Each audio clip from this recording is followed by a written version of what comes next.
Follow అవుతున్నాను. ఎట్లా అనిపిస్తుంది? సీజన్ 8 కొంచెం స్లోగా స్టార్ట్ అయిందండి. అసలు సీజన్ 8 వస్తుందా లేదో ఎవరికి తెలియలేదు. కానీ ఎప్పుడు వైల్డ్ కార్డ్ ఎప్పుడు ఎంటర్ అయినారో అవినాష్ కామెడీ కానీ మన రోహిణి కామెడీ కానీ చాలా బాగా అనిపించింది. చాలా పుంజుకునింది. బిగ్ బాస్ సీజన్ 8 ఇంత ముందుగా ఏంటంటే after wild card before wild card అనుకోవచ్చు.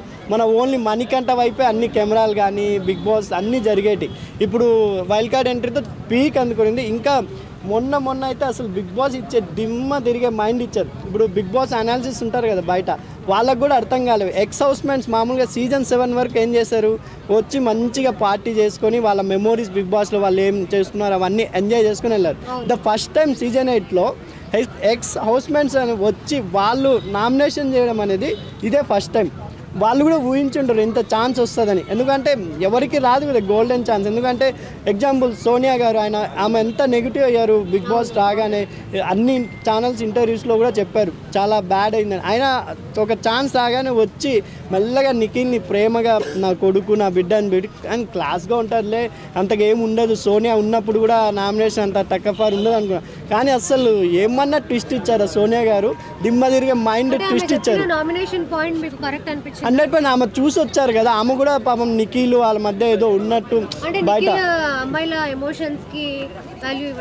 వాల్యూ ఇవ్వలేదని ఆమె ప్రేట్ చేశారు. కానీ అతను కూడా బాధపడ్డాడు. దీని నిఖిల్ ఎక్కడో టాప్ 1లో ఉన్నాడు కాబట్టి అతను ఎక్కడో ప్రొడక్ట్ చేద్దామని అనిపించింది. కానీ నా కూడా ఒక స్టేట్మెంట్ పాస్ చేసింది కదా, నువ్వు అమ్మాయిల్ని యూజ్ చేసుకుంటావు, వాళ్ళ ఎమోషన్స్ తో నీకు పని ఉండదు అంటే అతను వాడుకుంటావు అని చెప్పి మొన్న మా సండే రోజు చెప్పారు నిఖిల్, నేను ఒక అమ్మాయిని ఇలా సమ్ చేశాను కానీ ఇప్పటికీ అమ్మాయి అంటే ఇష్టం అని. కానీ మధ్యలో మనం చూసే వాళ్ళకి ఏంటంటే యష్మి మీద ఎక్కువ ఇంట్రెస్ట్ చూపించినట్టు, మళ్ళీ ఎక్కువ హగ్స్ ఎక్కువ మన నిఖిలే ఇచ్చినట్టు అనిపించింది. కానీ జెన్యున్గా ఫ్రెండ్లీగా తన మనసు అలాంటి కాదేమో అని తను చాలా బాధపడ్డాడు యష్మిని. కానీ యష్మి సోనియా చెప్పిన తర్వాత నువ్వు అలా ఒక అమ్మాయిని ప్రొవైడ్ చేయదు, నాకు ఏదో ఒక చిన్న కళ వచ్చింది, దాని గురించి నువ్వు ఒక అమ్మాయిని అలా ప్రొడక్ట్ చేయడం తప్పు అని ఎక్కడో నిఖిల్ని బ్యాచ్ చేయడానికి చూసారని. కానీ నిఖిల్కి స్ట్రాంగ్ పర్సన్ కాబట్టి డెఫినెట్గా అతని టాప్ 1 అతనికే ఉంది. కానీ కప్పు అనేది కొంచెం నబీల్ నిఖిల్ మధ్య టక్అఫ్ నడుస్తుంది అనిపిస్తుంది.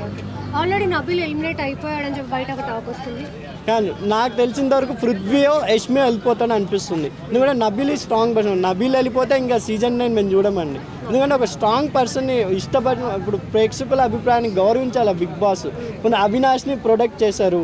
ఇప్పుడు ఈసారి యష్మి ప్రేరణ విష్ణుప్రియ ఏం ఆడుతుందండి అంటే ఫ్యాన్స్ ఉండొచ్చు విష్ణుప్రియ గారికి తప్పలే, కానీ విష్ణుప్రియ నాకు తెలిసినంత వరకు గేమ్ ఆడడం లేదు. ఈ నామినేషన్ ఎపిసోడ్ అయిపోయాక విష్ణుని ఎవరు నామినేట్ చేయలేదు కాబట్టి తర్వాత కొంచెం విష్ణు ఏమన్నా మాటలు కానీ లేకపోతే కొంచెం ఎక్కువ చేస్తున్నట్టు ఏమన్నా అనిపించింది. నిన్న ఆమె గేమ్ పరంగా ఫస్ట్ టైం చూసిన స్విమ్మింగ్ పూల్లో పడి తన టీ షర్ట్ కాపాడుకోవడం కాకుండా నబీల్ హెల్ప్తో కాపాడుకునింది. అది కాకుండా పృథ్వీ టీ షర్ట్ కూడా కాపాడింది. ఆ గేమ్ ఇంకొంచెం ముందు వచ్చి ఉంటే టాప్ 2 క్యాండిడేట్ విష్ణుప్రియ అనండి. ఎందుకంటే యాదో జెన్యున్గా చెప్పాలంటే సీజన్ 8 స్టార్ట్ అయినప్పటి నుంచి మనకు ఎవ్వరూ తెలియదు. అట్లీస్ట్ అక్కడ వచ్చిన నిఖిల్ అంటే కొంచెం డ్యాన్స్గా అలా చేశారు కాబట్టి తెలిసింది. కానీ మనకు రియల్గా విష్ణుప్రియ అని అందరికీ తెలుసు జెన్యున్గా. ఈ ఒక్కటే జెన్యున్ పర్సన్. ఎందుకంటే యాంకర్గా ఎప్పటి నుంచో సినిమాల్లో కూడా చేసింది కాబట్టి.